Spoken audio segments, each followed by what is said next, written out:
The honourable member for Caribou. Thank you, Madam Speaker. This whole situation actually reminds me of a story of when I was young. It was my parents' anniversary, and my father came home, and my little sister looked at my father, and she yelled, "Roses, roses!" And so, my mother was behind me, and she was, kind of modestly smiling. And my father came up, and he presented to my mother a beautiful bouquet of tulips.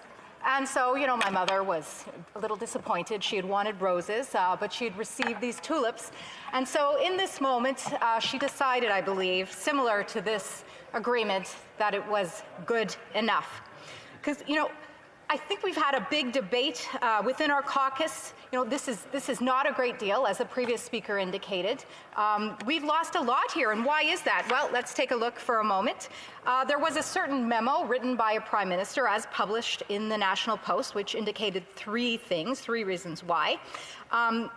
The inconsistency that we've seen within negotiations, so taking strong stances without thinking that the President of the United States might actually cancel NAFTA, which I think was a very real possibility for certainly the opposition as well as all Canadians. It was the government's decision to work almost overwhelmingly agreeably in the beginning with Mexico. I joked, desearía estar Obrador. I'd love to be Obrador in this moment with Canada wanting to work so closely. In fact, it was quoted as, "The U.S. is both irked and mystified by the Liberals' unwavering devotion to Mexico rather than Canada and Canadians."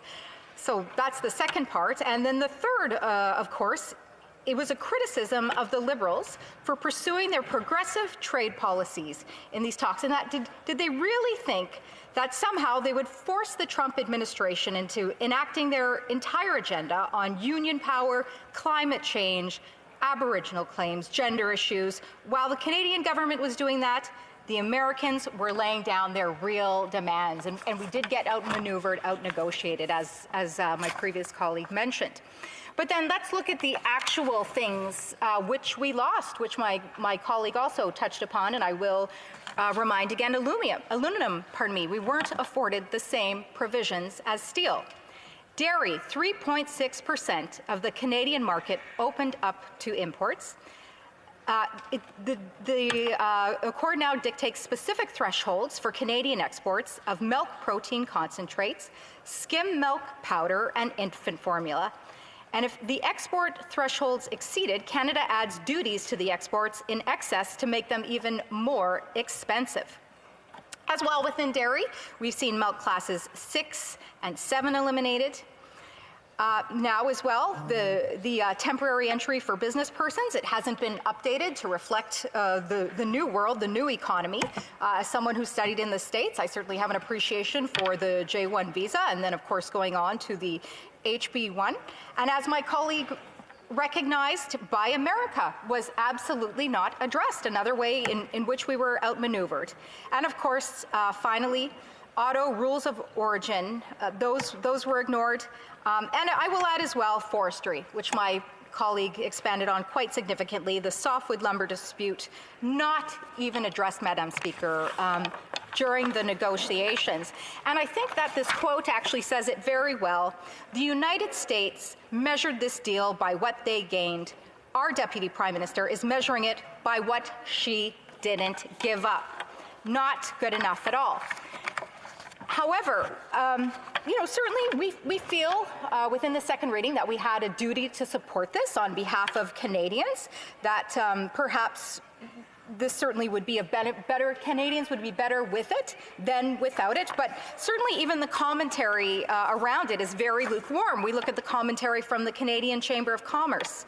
The CUSMA was an imperfect but necessary agreement to provide greater predictability in our relations with Canada's largest trading partner. Not very enthusiastic, Madam Speaker. As well, the Business Council of Canada, my good friend and colleague Goldie Hyder said that the new NAFTA is as my mother thought the tulips were, good enough for Canada, something that gets us through this administration.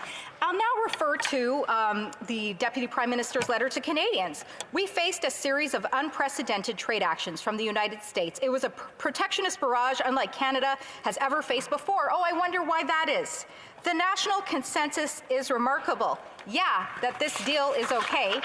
And finally, that said, there is a reason why more than 75% of Canadians support ratification of this agreement. And I would argue, Madam Speaker, that it's fear and resignation.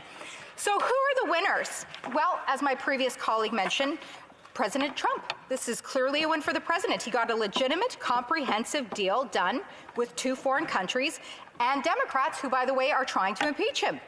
He can also say he delivered a key campaign promise to renegotiate or terminate NAFTA. This deal should be a positive thing for the U.S. economy, another boost in an already improving economic picture for 2020. It gives him confidence and momentum as well in his trade battle with China, which is, of course, the reason why we have this special committee that we do. The Democrats, House Speaker Nancy Pelosi, she played this right, Madam Speaker. She made the decision to focus on the one issue of labor rights rather than asking for an overwhelming barrage of a number of interests. We really got outplayed there without question. As well, U.S. workers. It is said in this Washington Post article that USMCA will create 176,000 new jobs in the United States. Well, congratulations to them. I wish we could say the same. Now, what did they say about Canada? The Canadians managed not to cave too much to Trump. Too much to Trump. That's pretty sad. That's hardly good enough, I'd say. And they go on to explain all of the things which we lost, which is very unfortunate because, certainly as we can see, there is a lot. But the question is, Madam Speaker, why? Why are we pushed into a corner on deals such as this? And I will tell you, Madam Speaker, it's because this is a government that has no clear foreign policy strategy based on consistent values like the previous Conservative government. And we've seen this consistently.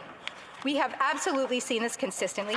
In 2017, Justin Trudeau, the Prime Minister, promised to lead Canada into a new era of international engagement. He said his foreign policies would focus on improving Canada's commitments to multilateralism, human rights, the rule of law, and effective diplomacy.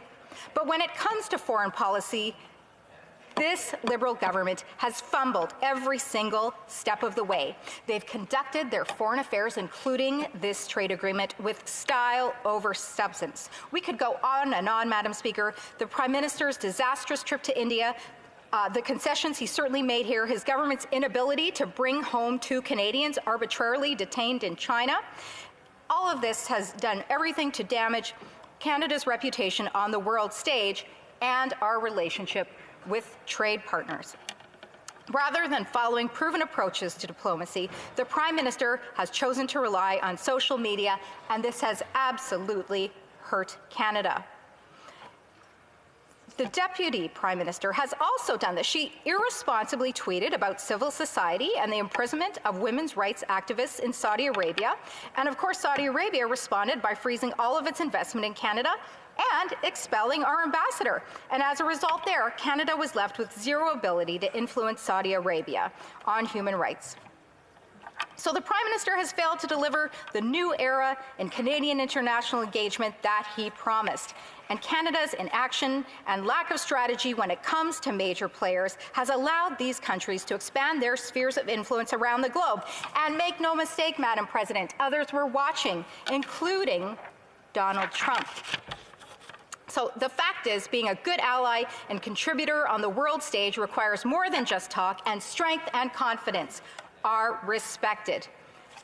So I say, it's time to renew Canada's reputation globally, promote the values which we stand for, and assert our sovereignty as a nation once more, which we did not do in the negotiation of this agreement. Madam Speaker.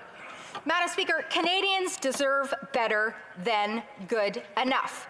Would you have surgery by a doctor who was good enough? Would you fly on a plane with a pilot who was good enough? Canadians deserve a principled, well-thought-out foreign policy, but this government isn't delivering it.